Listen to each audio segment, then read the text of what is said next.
Hello বন্ধুরা, আপনারা সবাই কেমন আছেন? আশা করি আপনারা সবাই ভালো আছেন। আজ আমি আরেকটি হেয়ারের ভিডিও নিয়ে চলে এসেছি।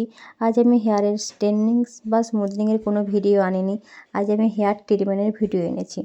যদি আপনাদের ভালো লাগে তো লাইক, কমেন্ট, শেয়ার অবশ্যই করবেন আপনারা। এর হেয়ারটা প্রথমে বলে নিই, এর হেয়ারটা প্রচুর ড্রাই ছিল, রাফ চুলটা ছিল।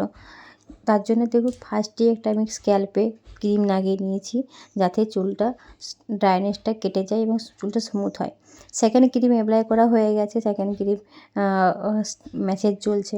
ক্রিম যখন লাগাই তখনকার ভিডিওটা করতে পারিনি আমি, তাই এখন ম্যাসেজ চলছে। ম্যাসেজ হয়ে যাওয়ার পর আমরা মেশিনের ব্যবহার করেছি, তাতে চুলটা আরও স্মুথ হবে সেটার জন্য। এরপর আপনারা দেখতেই পাচ্ছেন আপনারা চুলটা কতটা শাইন করছে। এটাতে কোনো মেশিন ইউজ করা হয়নি, কোনো স্ট্রেনিং মেশিন ইউজ করা হয়নি। আপনারা দেখতেই পাচ্ছেন কতটা চুলটা শাইন দিচ্ছে।